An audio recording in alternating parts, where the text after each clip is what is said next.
it was an unbelievable experience, but just not at, I just had no previous like concept for what it was. And I remember I gone to the, like, I was late to sign up for university because my parents like initially did not want me to go, and there was like a massive like campaign to get them to go. At some point I was getting like professors from Berkeley and they wanted me to go to school here in the UK to email them anyway, all while living in their house, which was really awkward for them and for me.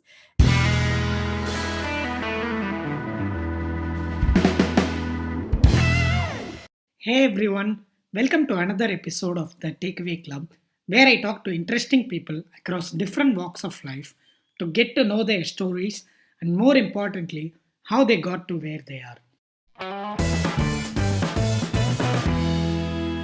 In the latest episode of the Takeaway Club, I chat with Vedika Jain, who is one of the coolest people on Tech Twitter and in recent times one of my favorite people as well.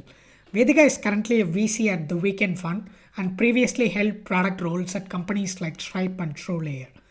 Vedika has a rather unusual and one of the most interesting career paths I've come across, which started as a 17-year-old immigrant to the US studying economics at UC Berkley.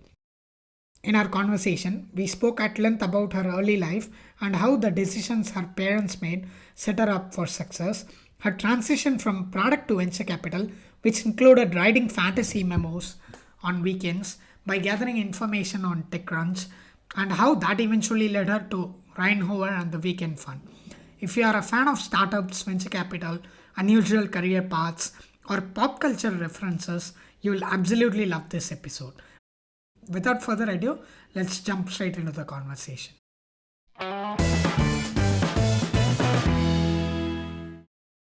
Hey Vedika, Hey, how's it going? it's good. It's good. Thank you. Thank you for accepting my invitation to be on the Takeaway Club podcast. I'm super thrilled to be chatting with you, hearing more about your background and how you got into venture capital and what you and Ryan are up to at Weekend Fund, among other things. Yeah, let's get into all of that. I want to start off with an interesting person, I should say. Who's Harry Stebbings? How did you come to know about him? Yeah, Harry is a VC and a VC podcaster. He runs this show called 20-Minute VC. I believe it's the largest VC podcaster. He's the largest VC podcaster in the world. The reason I got connected to Harry was because, so for context, I live in London. That's where I'm calling in from today. And Harry lives in London as well. But when I moved to London, I didn't previously go to school here or work here. So I really had no friends here.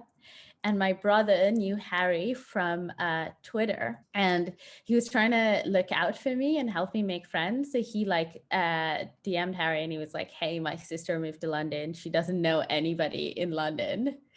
Can you hang out with her?" And that's how we started hanging out. So he was my first and only friend in London. That's amazing. I love how Twitter allows us to do this. It's kind of like the Harry Potter saying, right? Twitter is there for anyone who seeks help in a way, just like how Dumbledore says to Harry. Absolutely love that. I love that framing. So rewinding the clock a bit, London is basically, as we speak, is the last leg of a lot of other interesting things that you have done. But if we were to go back a little, so you went to the school in the US, you attended a coding camp in Berlin, and of course you work in London. So that to me sounds like a road less taken. I think it's Robert Frost's poem, if I'm not mistaken. And certainly not a journey that you're used to hearing about someone growing up in Bangalore. So I'd love to hear about some of your experiences growing up and some important events which led to what you're doing right now. Yeah. So taking it all the way back, I grew up in Bangalore and I had a very free childhood because my parents were traveling a lot. So I have a brother who I just mentioned. He's 2 years younger than me. We had a dog who's roughly the same age. So my parents decided to have 2 kids and get a puppy within 3 years. And we basically felt like we were like the government of our own world in a way, because we did not have a lot of authority in our lives outside of school. And what we decided to do with this freedom, I think it's like pretty standard for what kids decide to do with freedom. They explore their curiosity. So for example, we decided to investigate a break-in in an office that was in the same like building complex as us, because why not? Like we used to take our dog to school and then also get him to pick us up on the way back, because why not? We organized hide and seek games that was at the scale of the entire neighborhood. And this one time we lost some younger kids, which is not ideal. But all of this to say that, yeah, it was a very free childhood, and it's been very defining in my worldview now, because I think when there aren't a lot of like my parents were they definitely did have like a strong presence, but let's say they were often gone like a few days a week. The default when like a problem arises, like you live in India, you know this, maybe less now, but the electricity used to go all the time, right? Like, and the default was to solve problems by ourselves. And I think we've really carried that with ourselves as well. And then when I was 17, I was lucky enough to go to UC Berkeley. It's about 25 minutes from San Francisco. I'd never visited the West Coast. So I pretty much and my parents didn't drop me off to school. So I just like rocked up in a place I'd actually had very little context about. And I watched the OC growing up, and my entire mental model of California was based on the OC, it's actually like Newport Beach, LA area. Completely different vibe from like Northern California, where I ended up going. It's like convertibles and palm trees and beaches. And I ended up going to Northern California, where it's actually raining all the time. I always joke, there's like more Indian people than back in India. For example, there's like no good, yeah, anyway. It was an unbelievable experience, but just not it. I just had no previous like concept for what it was. And I remember I gone to I was late to sign up for university, because my parents like initially did not want me to go, and there was like a massive like campaign to get them to go. At some point I was getting like professors from Berkeley, and they wanted me to go to school here in the UK, to email them anyway, all while living in their house, which was really awkward for them and for me. Anyway, whatever. I end up at Berkeley. I'm like a week late, missed like the orientation, missed like the international student orientation, which is supposed to be like the on-ramp essentially from like wherever you're coming from to school, to life at Berkeley. And I'm in the engineering dorm, and there's like all of these 17-year-olds and 18-year-olds just like me, and they're talking about how they want to build parts of the future. And I never heard like that type of, like, I just never heard people talk like that of any age back at home. And I was like, I don't know what's going on. I was like, I actually just have no idea what they're talking about, but I want to be a part of this. Like, at least like culturally want to be a part of this. So yeah, I basically like did so many tech internships in college, like 3 years, 3 a summer type of thing. And then when I graduated, actually, I should say the semester before I graduated, I finished class early, but it's all about maximizing the amount of time you have for your OPT, which is the extension to your, because I have an Indian passport. And I wanted an internship. So I saw, also tell me if this is like getting too much in like the weeds, by the way. But no, absolutely not. Just okay. keep going. This is fascinating stuff.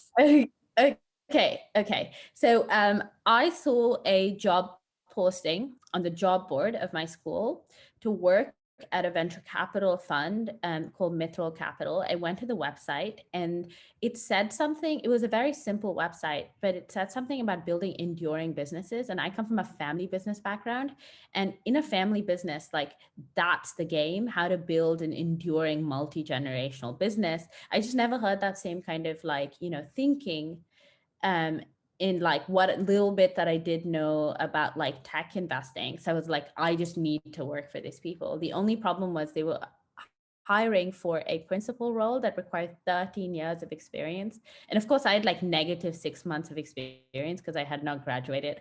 I literally had nothing to lose. I had so little to lose that I decided to email them about like 10 times. Then they interviewed me for 6 months for a 6-month internship. But what happened was that was my first taste of venture investing. And it was unlike anything that I'd experienced before, because I was like, how are these people getting paid to hear other people talk about how they want to build parts of the future? Like, this has got to be the most energizing job in the world. And also because I was so much younger than anybody on their investment team, they were very generous.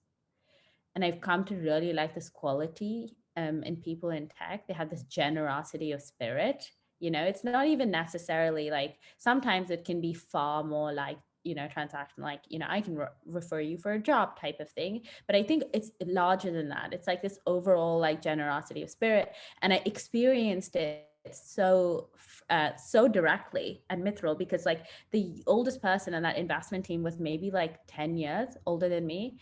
And in other internships, what they might have done is like pretend that, like, I've got everything under control. But instead, they rather were like, this is an opportunity for us to teach you everything we know about the world. And that really stuck with me. And then I graduated. I went to Stripe. The reason I went to Stripe is the managing partner at Mithril, we were chatting, and I was like, how do I pick what to do next? Like, how does one even go about like that, figuring that out? And he was like, okay, what do you think is true about the future? And I was like, okay, well, I was like, I don't know a lot, but I know that the bulk of commerce is moving online, except maybe, like your immediate needs, like your drugstore and experiences. And it was obvious that Stripe was the company, powering that future. So I went to Stripe out of school. And Stripe was growing explosively fast at the time. Remarkably, it's still growing explosively fast. I was on the risk team, which was this like really interesting group of 20 people. Half were engineers, half were non-engineers, and none of us actually had a risk background at the time. And we're basically managing risk for like, at the time it was like 20 bill, I think, of payments volume. And yeah, and then I unfortunately lost the H1B visa. So instead of moving to Stripe's London office, I actually decided to take a gap year, go home to India, spend time with my parents, my grandparents, aunts, uncles. It was glorious. Then I went to Berlin in the summer. I tried to do a coding boot camp. I realized it takes far longer than 9 weeks to learn how to code. Like, that was like my biggest takeaway from the coding bootcamp. And then I moved to London and I joined a company called TrueLayer. TrueLayer is basically it's like kind of like the Plaid of Europe. I was the first product manager there, helped them take their product to market. I love companies like TrueLayer, Plaid, Twilio, Clearbit, etc., because they basically power business infrastructure. So if you do it right, it's not about what you're building, it's about all the businesses that get built on top of what you were building, which I thought was like a pretty rewarding thing to be working on. Yeah, that basically brings me to Weekend Fund. The way Weekend Fund happened exactly is we have to go back to Harry Stebbings. I wanted to get back into venture, but I was interviewing with some like London-based funds, and honestly, like the interviews were going nowhere. But I was like, okay, the internet should make it easier to start doing the work you want to do without permission, right? Like, if you want to do something, like, you have way more tools to actually do the thing than ever before. So it's like, what part of venture investing can I actually do? And I realized like the only part I can do at that moment was actually diligence, evaluating whether we should invest in a company. So I started writing these fantasy investment memos. So basically, like, if I saw an announcement, I'm sure you read TechCrunch, right? Like, they cover like funding announcements all the time, as well as a lot of venture capital blogs cover funding announcements. So Union Square Ventures, A16Z, and a whole bunch. So what I do is I'd go there, and if the company looked interesting, I tried to basically like reverse engineer like a memo on the product, the market, etc. And I didn't have access to any like, proprietary information. Of course, I'd never talked to the founders. I didn't have the capital. But when you're actually constrained in that way, you end up doing like, you end up going really far. Like I'm so proud of some of the fantasy investment memos that I wrote. And then I sent some to Harry, and then Ryan I just completely lucked out because Ryan reached out to Harry for recommendations for the job. And Harry was like, well, there's this girl, she's been writing these memos. I think you should talk to her. And he connected us. I joined Weekend Fund part-time initially. So this was, I'd come back home around 7 and jump on calls with founders. And then I was like, this is the best job. I need to figure out how to make it full time. And then, I'm really grateful because when we announced the second fund, so we actually announced the third fund a few months ago, but when we announced the second fund, I joined full time, and it's been the best job I've ever had. This is unbelievable. So you have such a movie-esque story, to be honest, and so many interesting aspects that I want to double click on here. Yeah. Just touching upon Weekend Fund here is, it looks like it is one of those, my classmates Harvey Specter stories that came to my mind. But going back to your childhood as well, it looks like, again, picking up one of the other references, is you had like Phineas and Ferb time growing up, yourself and your brother. So you had a lot of freedom to experiment. You ran with your curiosity, which is amazing. Coming from a Brown family, I know how hard that is, right? So especially when you have a family business on, the usual path is the family grooming you to take it over, right? Was that ever a question for you? Or Yeah. I mean, to get the true answer to this, you need to get my mom and dad on your podcast. But I'll give you my take. So a couple of things. My dad actually reads a lot. He almost has like two different lives. One life is like he's like runs a small flour mill in Mysore, which is about 4 hours from Bangalore. And then he has this other life where like, he's like all about like behavioral economics and heuristics and like biases, and he reads like every blog and spends like so much time on Twitter. So that other side, so I think we actually learned from both sides. So my brother now just founded a company, but like growing up, if you grow up in a business family, it's pretty clear that starting a business is actually like a very meaningful thing to do. You can give like real people real jobs and like do real things in the world. So we got that from the more like business side. And then we learned a lot, like, I don't know, like there were lots of like behavioral economics books lying around the house. So I just like picked them up and I'd start reading it. And my dad always had this, like, whatever you do, you just have to do it like the best in the world. He always just had this like honestly from the time we were born, he'd like say that. In terms of the family business stuff, what's very interesting is I think like this is how like the path is supposed to go for like people like us. So it's like, okay, so you grew up in a family business, and then it's like you go abroad, and obviously it's such a position of privilege, but like if you can go abroad, you go abroad for like 4 years to like experience the world, and then you take those experiences and then you apply to the family business. So that's like pretty much like the path, right, set out for you. The thing that this path misses is that your wants and your expectations will completely change at different points in this path. Like you can't just stand at the beginning of the path and just like, predict what like future you will want or like future your parents will want. And that's basically what happened. So I think when we first went abroad, like that was the path in front of us. But of course, like we just got so sucked in culturally to like the tech, like, I don't know, like the tech world, that I think honestly there was almost no going back. And I should give my parents so much credit I think in general, we don't give our parents enough credit for how much they adapt with us. Like these same parents were like, you're never going to America for college, are like the same parents who are like, when this podcast comes out, my mom's going to like listen to it like 20 times and send it to her friends and ask me follow-up questions. And they like want to know what weekend fund is investing in and what like shifts are happening in the world. So things have like it really evolved as like we've kind of gone down that path, I guess. That's so beautiful. So actually, as you were saying that, I really want to have a parallel conversation with you just Yeah. about growing up in India and Yeah. uh, the kind of stuff that parents do to facilitate to do our best in whatever we want to do. So I grew up in this small town called Srirangam, which is Oh 300 yeah. kilometers from Chennai. And even for that, being in the SaaS industry for a couple of years, you can see that there is a complete 360-degree turnaround in the way I look at things.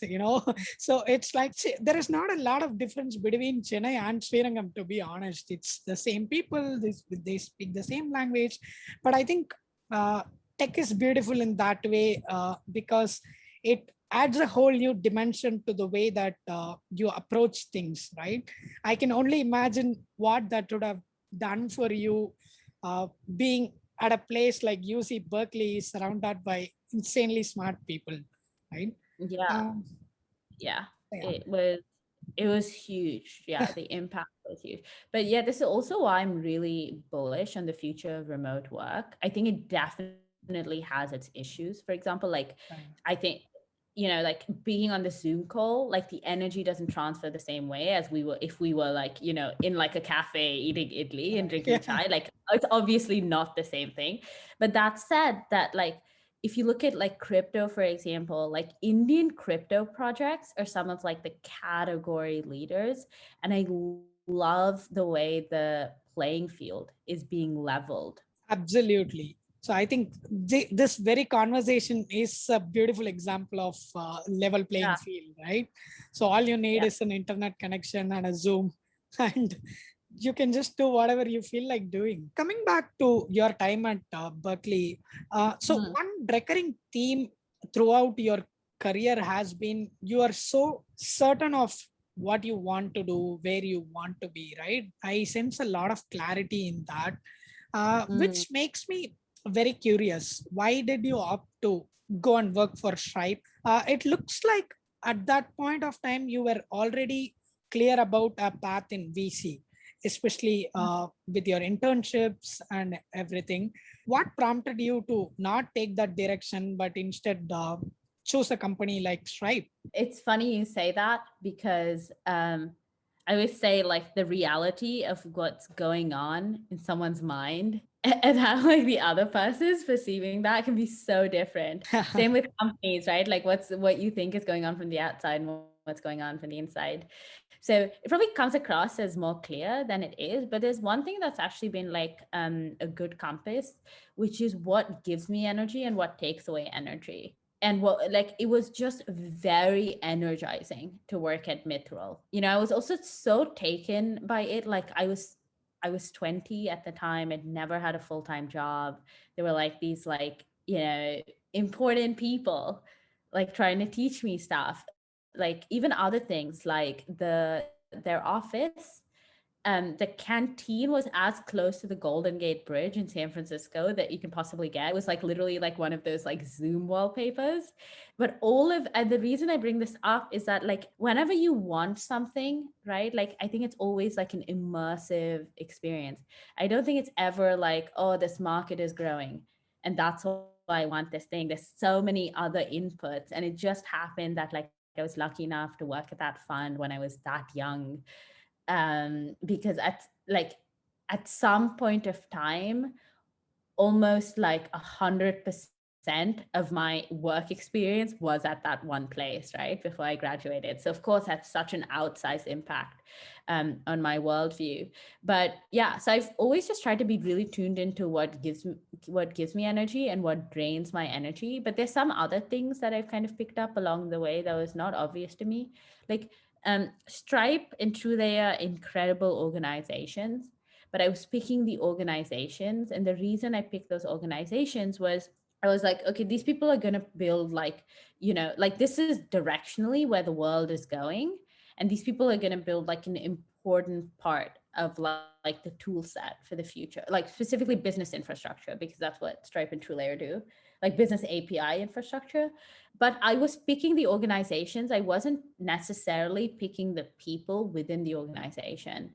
And the thing that's been really rewarding about working at Weekend Fund is that I was like, after working with Ryan for maybe like 2 months part-time, so 10 hours a week, I was like, I want to work for this person, right? And that was like quite a like shift in the way that I do things. And I wish even earlier in my career, I picked people that I sincerely want to be like to work for rather than organizations. And that's not at all to say that like TrueLayer and Stripe were not worthwhile. They were unbelievable experiences, but I was picking the organization. I was never picking like my direct boss. And now going forward, I think I'll always pick the one or two people that I get most exposure to when I'm doing the job. Right. Yeah, that makes a lot of sense. So I think I was very fortunate in that way. I got to start off at a very small startup where my CEO and now mentor, he had a lot of impact on how I saw the world. And I'm always grateful for that, something that is probably a little hard to come by at a larger organization. So I want to come back to Weekend Fund and your experience working with Ryan in just a bit. I also wanted to touch upon the time you lost the H1B visa. Feel free to be as short or as elaborate as you want to be here. What was that time like?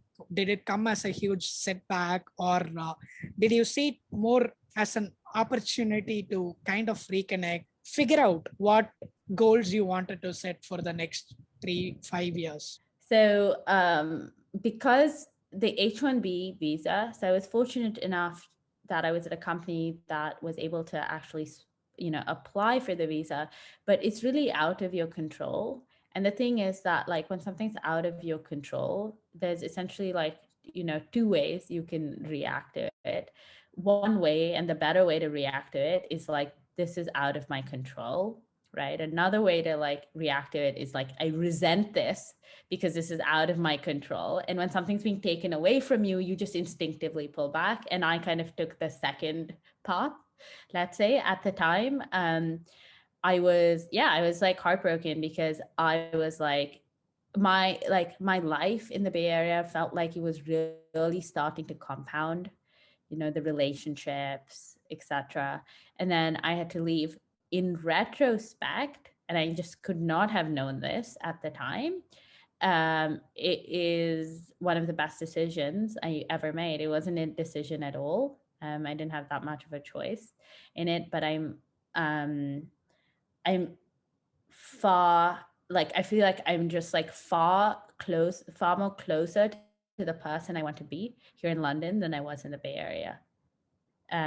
So that's, that was that. But also, I think what I did with that gap year was pretty important.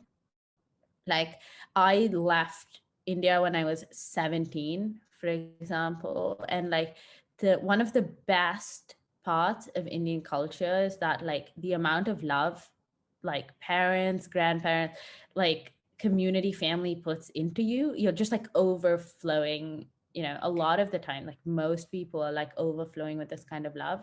And because I'd spent like 5.5 years abroad and really only coming back for like 1 or 2 weeks of the Christmas, I felt like I was just running so short of that kind of love. I also hadn't like meaningfully spent time with my family. So yeah, that was really good, because then I think like I really got recharged. And I was just like in a far better place after that year than I was going into the year. It's beautiful. And bear with me as I throw in another Disney reference. Yeah. So it's one of those, Simba coming back to the kingdom after a lot of years, and the entire group is just so happy to have him back. It probably also gave you this confidence, and it showed you the way that you can do things over the internet just Mm. as good as you can get them done, say, sitting in a cafe at the Bay Area. Yeah, totally. That as well. But also, I didn't have a Google Calendar during that year. And just like having periods in your life where you that are free form, like, it kind of was like going back to my childhood. In a way, it's like, okay, like if I really want to spend the next 8 hours reading this like young adult fiction book that's like really I'm probably going to learn nothing from, but I just can't stop reading it, then like I should just do that.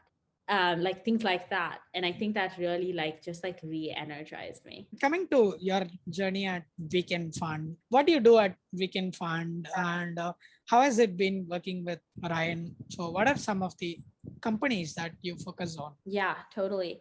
So Weekend Fund is an early stage fund. So we typically invest in the pre-seed or seed round of companies that are capitalizing on some sort of consumer behavior or technology shift. And Ryan, who's my boss and my teammate, he started the fund back in 2017. For context, he also founded Product Hunt, which has kind of become this like default launchpad for new products on the internet. Kind of like the front page, I guess, of new products on the internet. And Brian started Weekend Fund back in 2017. He was still running Product Hunt at the time. His thinking was straightforward. He was like, every single day of my life, I wake up and I see new products launch on the internet, right, on something that I and the team and Product Hunt have built. I want to spend my nights and weekends investing in companies. So he raised Weekend Fund 1, which was a $3 million fund. Fast forward, we are now at Weekend Fund 3. It's a $20 million fund. This fundraise was unique because we did what we called a community raise. For a part of the fund, we raised from founders and operators who are outside of our network.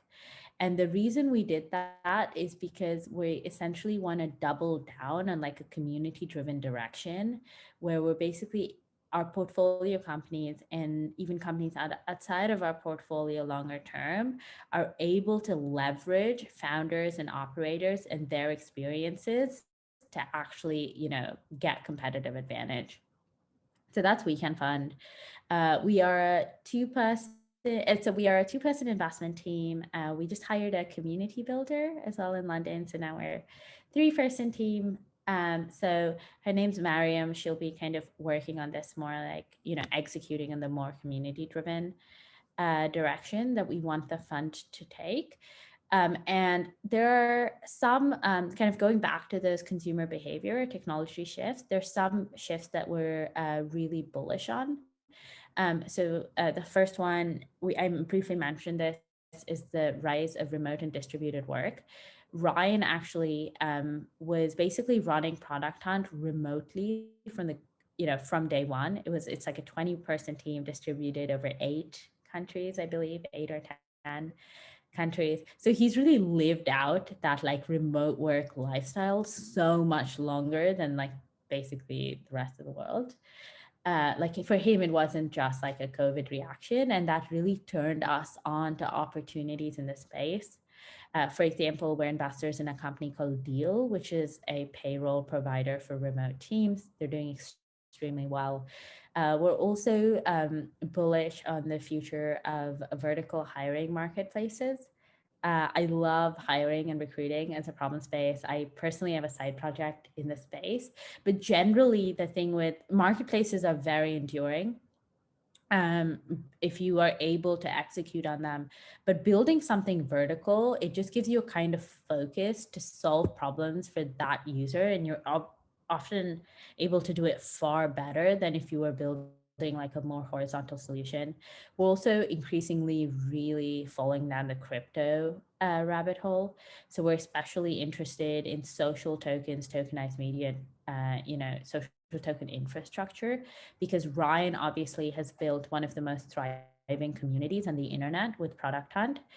And it feels like social tokens are the first like natively digital software for communities on the internet, kind of like puts like a framework around how can I contribute to a community in a way where I actually benefit from the upside that the community generates.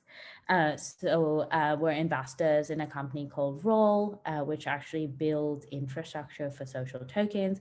We're also, because all of my pre-investing experience has been at API infrastructure companies. And I think it's just like a very valuable thing to be doing. I'm also increasingly interested in like crypto infrastructure companies. So authentication, payments, like all of that. We're investors in a company called Magic, which is basically building like the Okta, like the authentication layer for Web2, bridging to Web3 companies, which is really interesting. There's a bunch of other themes we're really interested in. Just rapid fire. We love tools that enable entrepreneurship on the internet. We're investors in a company called Makeship. This is going to sound weird when I describe it, but trust me, they're doing very well.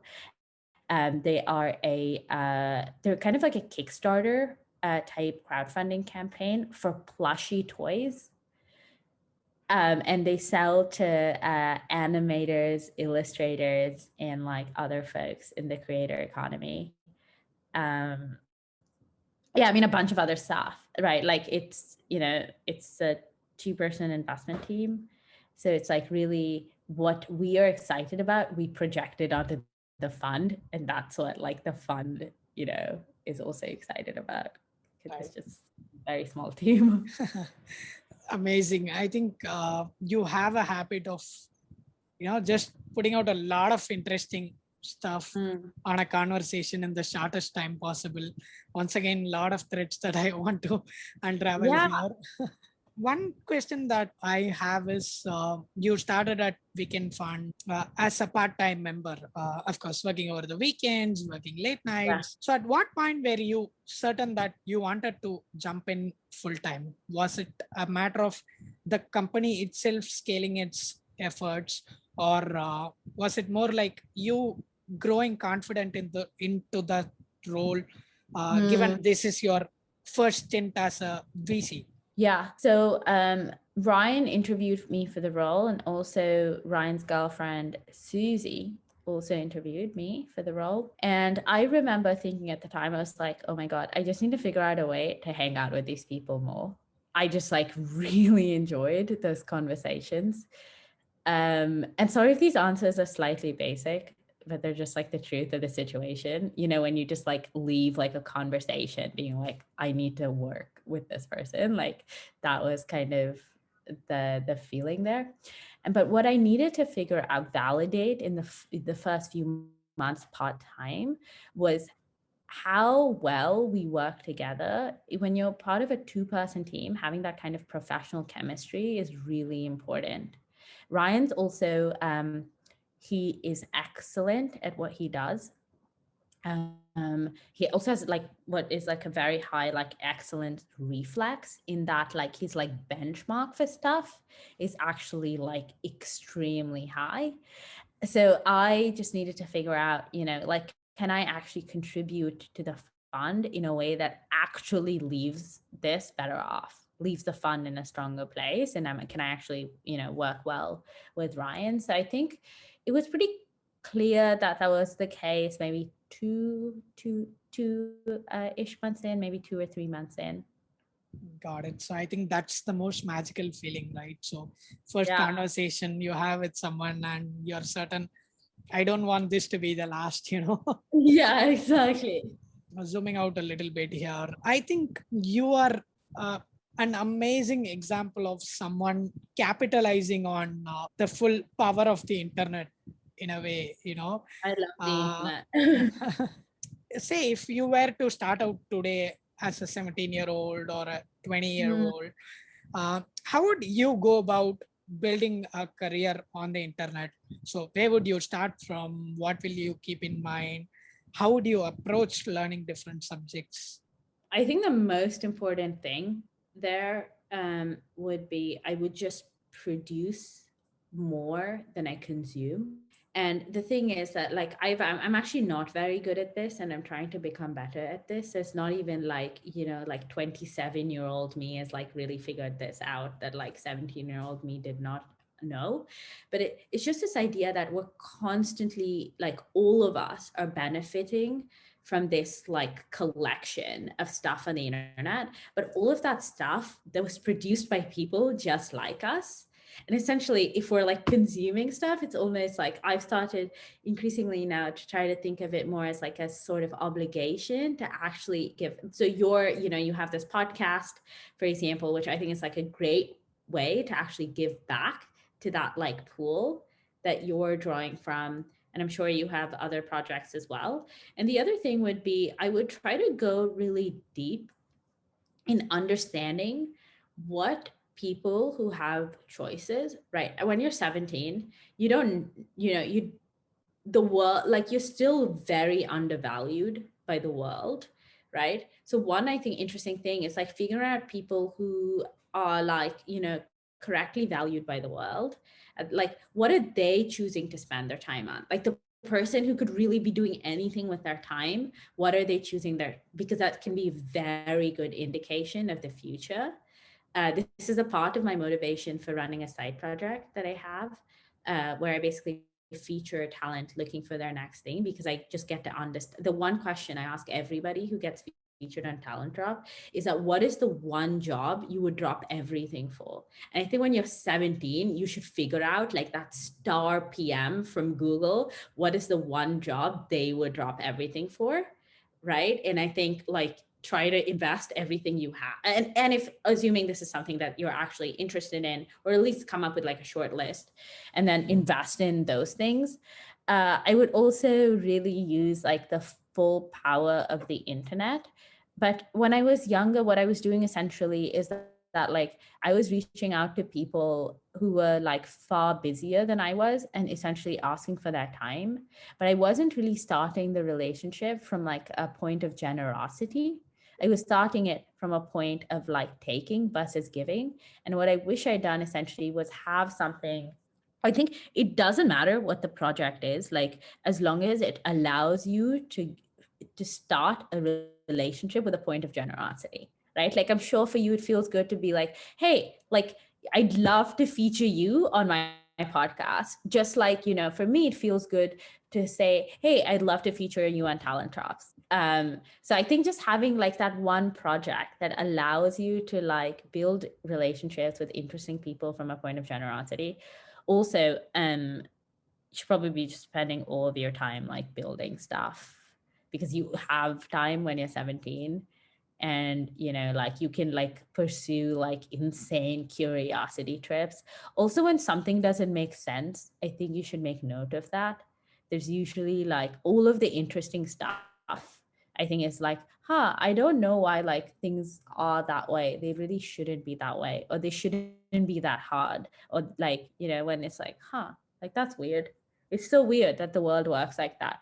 I think you should probably maintain like a list of like, that's really weird type problems as well. I think it's quite useful, and it'll like serve you later in life. Yeah, that's pretty much it. Honestly, none of this is like advice necessarily, but it's No, just like I little things absolutely picking loved up it. along the way. I loved it. I love how the different parts of your answer to that question, there was Steve Jobs flavor to it, right? So, the first one was, I think at this point you're really growing tired of it, but I'm sorry, I can't I help love these earlier. conversations. Right, so the first thing you said about everything that's built on the internet, it's done by the same people as you. So which is Steve Jobs famously said, how everything around you was made by people who were no smarter than you. And of course you touched upon time. What do you think about that? Because like, I'm just not convinced that everything around me was built by people no smarter than me. Like, that just seems like off, in that like there are tons of things built by people Right. who are a lot smarter than me. I think it's super interesting because it's a matter of applying what you're good at to doing what you're interested at. For example, so something as simple as, I've spent like around 10-15 years of my time just memorizing the most useless of pro wrestling speeches. All these John Cena or your CM Punk, I can tell every promo that they cut by heart, which is absolutely useless. But it has also helped me become better at communicating stuff that it's second Wow. nature to me. But I look at an engineer who codes, right? Let's say I cut a promo, I ask somebody to put it up on the internet. I'm fascinated at how that is getting done. I can't do that if my life depended on it. And my engineer friend, he probably wonders how memorize these speeches and all, right? The same goes for something like dancing. I can't, like, even if you put a pistol to my head, I can't dance, even one move. So I think it's got to, maybe smart is oversimplifying things, but it's a matter of just really finding where you are truly good at. That's really interesting. I think that was a lovely way to close the conversation. Although I have a small part called random deck, which is just different in that I'm going to ask you shorter questions instead of the monologues that I gave you, and you feel free to answer them at a pace that you are comfortable in. Here goes the first one. What is an absolute non-negotiable for you in life? It's a good question. It's not a non-negotiable, but I want actually having relationships that are low trust. That's a no-go for me, because it usually it just gets worse over time. And I also increasingly don't want to be spending my time on stuff, whether relationships or otherwise, that I don't actually see compounding in the long term. So next one, what is your favorite word in English? What's my favorite word in English? This is such a good one. Maybe compounding, actually. That's nice. So I think that's probably one of my top 3 words as well. Okay. Yeah, that's a good one. Good framework. Right. Yeah. Compounding, leveraging. So basically all picked up from Nawal's podcast. Yeah, exactly. Everything Naval says is my favorite one. So what is something that you want to be known for by the time you turn 80? Being generous. That's amazing. Right? So what is a good habit that you're trying to work into your life and a bad habit that you're trying to get rid of? Oh my God. I have the worst sleep schedule. I end up staying up way too late on the internet, and then I feel awful the next day. So that's both a bad habit I'm trying to get rid of and a good habit I'm trying to, develop. It's hard. Changing habits is very hard. Nice. So now I'm going to hold you to it. That's the whole point of the question. Yes. We have it on record now. Yes, exactly. Right. What is the book that you have gifted the most? I think I know the answer to this one, having listened to you bring this up on a couple of other occasions, but I still want to go ahead and ask this for the folks listening. I love books. Actually, I had friends over 2 days ago, and I think I'm trying to find the same book to give to one of them. I love this book called When Breath Becomes Air. It's by Paul Kalanithi, who unfortunately passed away even shortly before finishing the book. But it's basically a memoir that's written by this guy, Paul, who's in his final year of neurosurgery training at Stanford. And it's like, I don't know, like let's say 12 years of training up until that point. And the contrast in this book is just stunning in that, like, they have like a daughter while he develops late stage lung cancer, and he has they have a newborn daughter come into the world, and the daughter is all future, he's all past, and a bunch of different contrasts that this book explores.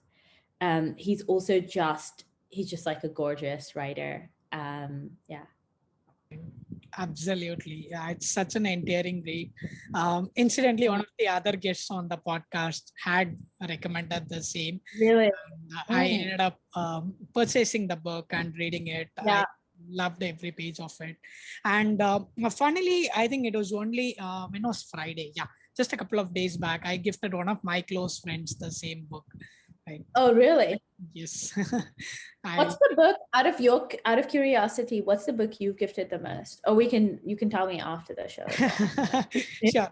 I don't think I've actually done that enough times to have one book, but When Breath Becomes Air has become that favorite for me over the last 1 year as well. So that is why I was really excited to ask you the question. Oh, even yeah. though I knew the answer to it. I think Atomic Habits. So yeah, Yeah. it's a very obvious choice, especially for someone in my age group, to get into this groove of doing things on a consistent basis. So that would be my favorite. And I love footwear, shoes, anything that's got to do with Phil Knight's Shoe Dog is an absolute favorite for me. Thank you for asking. I generally don't get to answer this a lot. No, I'm so curious about what other people are reading and gifting their friends. Okay. So on to the next one. Who's the biggest inspiration for you that you have never really admitted? I've never really admitted. I have admitted this, but my grandparents are actually huge inspirations for me. Ryan and my granddad are the two single most generous people that I know, weirdly. And my grandpa, they just have an incredible story. But the TLDR is that they're not really. So my grandpa dropped out of 5th grade school. My grandmom dropped out of 3rd grade. And I ended up building this chain of flour mills in South India. And they are so unbelievably generous. If you hang out with my grandpa, the last time I hung out with him, he got at least 5 calls of people telling him that they needed a fridge, or their mom needed money for medication, etc.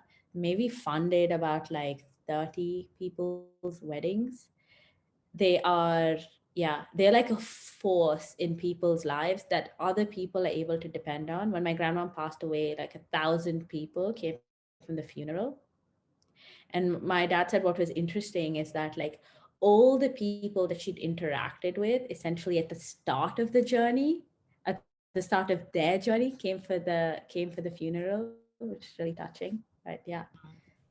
Totally. If there is even a remote chance for this to happen, I think you should probably connect Ryan and your granddad on a call, because that's a sentence I never really expected to hear. Ryan and my granddad are two of my inspirations. I mean, imagine the kind of conversations that two people from such different journeys and totally different generations should have. Even if it's for 3 minutes or 5 minutes, I have a feeling it will be. Yeah, I love that idea. I need to make this happen. Totally right. Yes, count me in if you want a host to do that. Right? Yeah. On to the next one. So if there was a billboard in every town in the world, and you got to say what went on in the board, so basically giving a message for every person in the world, what would you want the billboard to say? Yeah, I would want it to say, how you spend your time becomes the story of your life. Yes, it's so simple and beautiful. Yeah. Nice. Okay, on to the final one. So who's someone in your network you'd want to nominate on the Takeaway Club podcast? Now that you have been here and you know what to expect, who do you think would make for an interesting conversation? Oh yeah, 2 people. One is my brother. Probably tell I really love my family. He is one of the smartest people I've ever met in my life, and just has a very interesting perspective on things. He's also very multidisciplinary. He spends maybe 5 hours a day just reading, and it's done something to his brain that is just like weird when you interact with it in like the best way possible. Another is my friend Sharik. He's actually he's building robots in a warehouse in East London right now. He has like the most incredible story. I just love people who have good stories. Essentially, like I will do anything to listen to a good story from someone else, and I think both of them have great stories. It's amazing. Yeah. So I think that wraps up our conversation here.